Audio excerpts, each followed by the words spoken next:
നമ്മളിന്നൊരു പുഴുക്കുണ്ടാക്കാൻ പോവുകയാണ്. ദേ അതിന് വേണ്ടിയിട്ട് മുതിര വെള്ളത്തിലിട്ടതാണ്. ഇന്നലെ രാത്രി വെള്ളത്തിലിട്ട് വെച്ചതാട്ടാ. ഒരു കപ്പ് മുതിരയുണ്ട്. അതൊന്ന് വേവിച്ചെടുക്കാം. ആദ്യം ഒന്ന് വെന്ത് വരട്ടെ. മുതിരയാകുമ്പോൾ കുറച്ച് വേവുണ്ടല്ലോ, അല്ലെങ്കിൽ ഇങ്ങനെ ഒരു യോജിപ്പില്ലാണ്ട് കിടക്കും. അപ്പം അത് ആദ്യം ഒന്ന് വെന്ത് വരട്ടെ. കുക്കറിലേക്ക് ഇട്ട് 2-3 വിസിലടിച്ചോട്ടെ. നമ്മുടെ പുഴുക്കിലേക്ക് വേണ്ട സാധനങ്ങളാണിത്.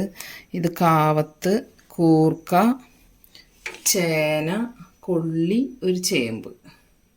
5 ഐറ്റമാണ് ഉള്ളത് കേട്ടോ. നമ്മൾ ഓരോന്നോരോന്നായിട്ട് ഇതിലേക്ക് ഇട്ട് കൊടുക്കുകയാണ്.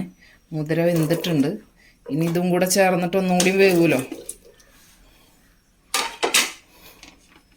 ഇതിലേക്ക് കൂടുതൽ വേവുള്ളത് ഇപ്പോൾ ചേനയ്ക്കാണ്. പക്ഷേ ഈ ചേന നന്നായി വേവണതാണ്, അതുകൊണ്ട് കുഴപ്പമില്ല.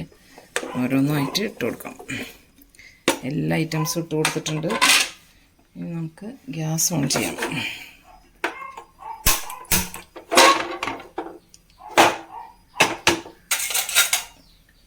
അതിലേക്ക് കുറച്ച്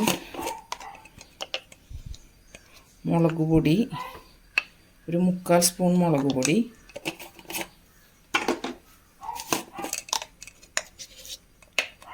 അര സ്പൂണോളം മഞ്ഞൾപ്പൊടി ഇട്ട് കൊടുത്തു.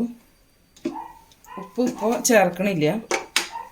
ഒന്നുകൂടി കഷ്ണങ്ങൾ ഒന്നുകൂടി വെന്തതിന് ശേഷം ഉപ്പ് ചേർക്കണമല്ലോ.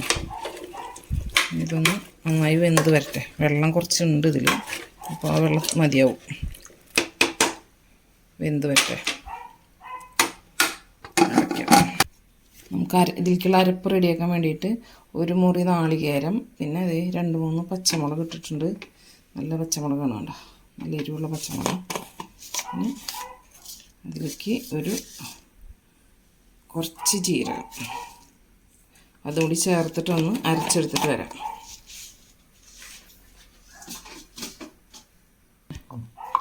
അരപ്പിലേക്ക് 2 ചെറിയ ഉള്ളിയും കൂടി ചേർക്കണുണ്ട്. അപ്പോൾ അതും കൂടി ചേർത്തിട്ട് അരച്ചെടുത്തിട്ട് വരാം.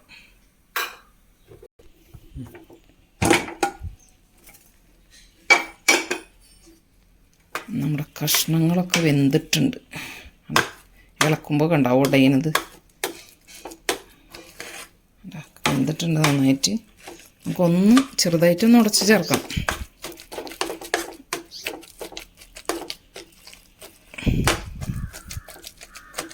അതിന് ശേഷം നമുക്ക് അരപ്പ് ചേർക്കാം.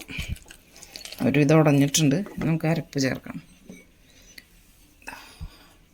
നമ്മൾ അരച്ച് വെച്ചത് നാളികേരം, ജീരകം, പച്ചമുളക്, ചെറിയ ഉള്ളി എല്ലാം ചേർത്ത് അരച്ച് വെച്ചിട്ടുണ്ടായിരുന്നല്ലോ.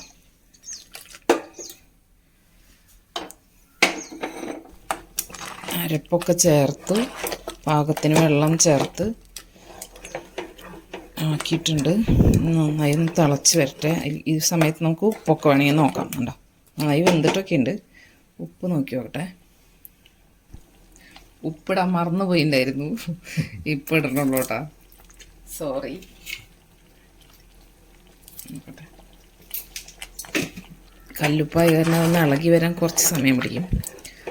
നന്നായി തിളക്കിനോടൊപ്പം അത് ഇളകി വരും.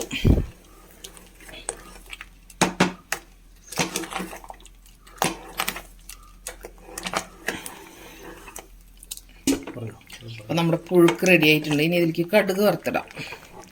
ചട്ടി വയ്ക്കാം. ചട്ടി ചൂടാവട്ടെ.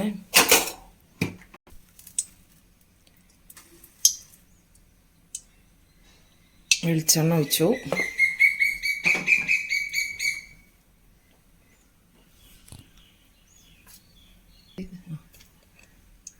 ഒരു സ്പൂൺ കടുക് ഇട്ടു. എനിക്ക് കുറച്ച് ഉണക്കമുളകും കറിവേപ്പിലും.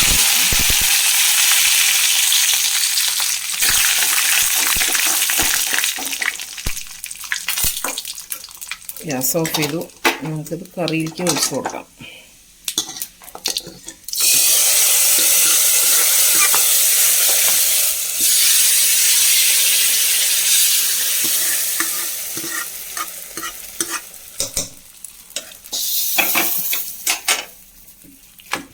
പുഴുക്ക് റെഡി ആയിട്ടുണ്ട്. അടിപൊളി ടേസ്റ്റുള്ള പുഴുക്കാണ് കേട്ടോ. എല്ലാവരും ഇതുപോലെയൊക്കെ ഒന്ന് ഉണ്ടാക്കി നോക്കി നോക്കാം. ഉള്ള ഐറ്റംസ് വെച്ചിട്ട് ഉണ്ടാക്കി നോക്കാം. എന്തൊക്കെയാണ് നമ്മുടെ വീട്ടിലുള്ളതെന്ന് വെച്ചാൽ അതൊക്കെ ഇട്ടിട്ട് ഉണ്ടാക്കി നോക്കാം. ഇടിയും ചക്കയൊക്കെ ഉണ്ടെങ്കിൽ ഇടാം.